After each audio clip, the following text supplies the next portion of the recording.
In the previous lesson, we successfully compromised Android from our Kali Linux device running Metasploit, and we inserted a Meterpreter shell that was able to call back to our Kali box and let us control things from the command line. So I downloaded that picture file just a little bit ago. Let's see how we can get to it, and then we'll do a few other fun things here in our Android device. So back in Kali, I'm still in Meterpreter.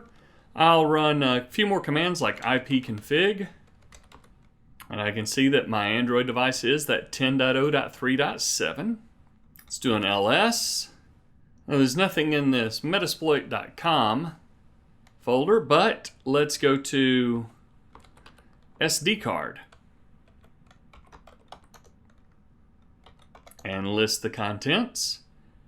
Well, look at that. We got the entire storage. Let's go to download, cd download, and ls. And look, I downloaded the funnygame.apk a couple of times. I've also got that open logo 75, so let's take a look at that. Download open logo-75.png. And let's go to our home folder and see if we can see that. So if we go to home, I now have an open logo 75.png. I can see what I downloaded on that Android device. So let's go back up one directory, cd ... ls, and you notice I have a DCIM folder. If you have ever seen a DCIM folder, you know what that is. That's your camera. So any pictures you may have taken are going to be exposed if they're on your SD card. Any pictures you may have saved are on here. Your music, your movies, notifications, ringtones, podcasts, alarms, you name it. So if I connect this Android emulator out to the World Wide Web, if I put it on our public NATed network and then do some surfing, download some images, download some music files, make a few changes, then bring it back, close out that public net and come back to the internal host-only network, I'll be able to surf everything, see everything that I've done on that Android device from my Kali Linux box running Meterpreter. Well, let's see what else we can do while we're here. What if we wanted to upload another backdoor or another executable that we could run on this Android device? Well, let's see where we are. pwd. We're in this emulated storage because this is running on an emulator, but if this were a real Android device, this would be an actual SD card. Let's see if we could create a directory, or make a directory called test. And then list. And notice I have a new directory called test. Let's cd inside there. Cd into test. And there's nothing inside test yet. But let's come over here in our second terminal window, or open a second terminal window if you don't have one. And let's take this funnygame.apk and upload it. Let's move it up one directory. So I'm going to say cp my root./desktop. So I'll just say desktop from here because I'm in my home folder. Fun, and then hit tab. And then say to here, dot.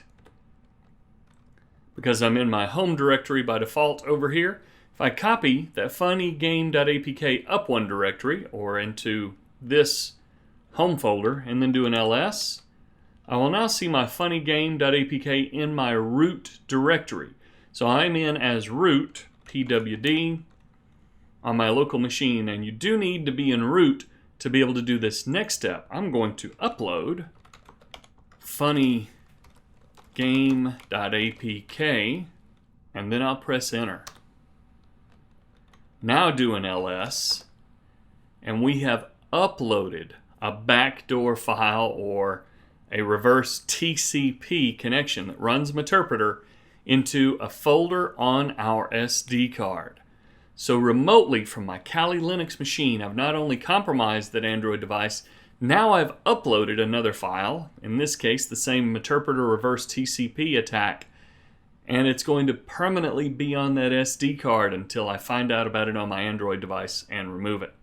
Just for fun, let's rename that funnygame.apk to something like securitypatch.apk. So say mv funnygame.apk as securitypatch.apk, and then ls. And now under that test folder, it just looks like securitypatch.apk. So we've seen how to download files, how to surf through our entire user directory and our entire SD card, and see everything from the digital camera pictures that we've taken to our downloads, our movies, our music, our podcasts, the rest of our storage. We've even created a folder on our Android device and uploaded another exploit file while we've been in using Meterpreter with reverse TCP. The combinations of things that you can do with this are almost endless. And like I said earlier, we've only just begun to use Metasploit and Meterpreter. There's so much more to learn out of those 1,600 exploits and all of the auxiliary and other scripts that you can run from inside Metasploit.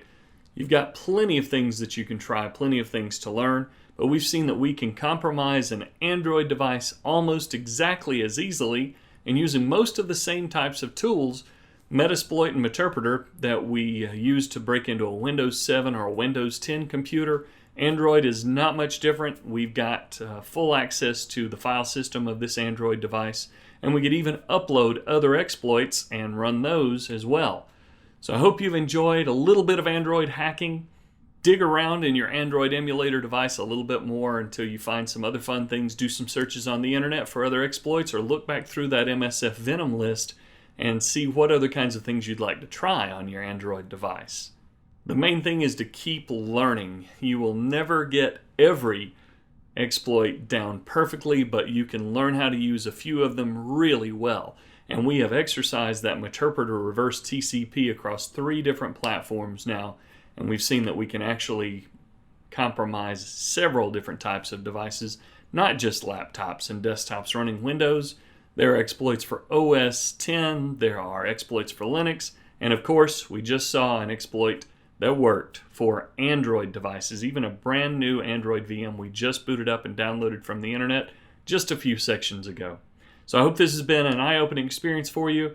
Be careful when you're online. There are a lot of dangers out there, but you can avoid most of them just by being aware that this is possible and not clicking through suspicious links, downloading suspicious files, or running suspicious executables. And you should be suspicious of almost everything.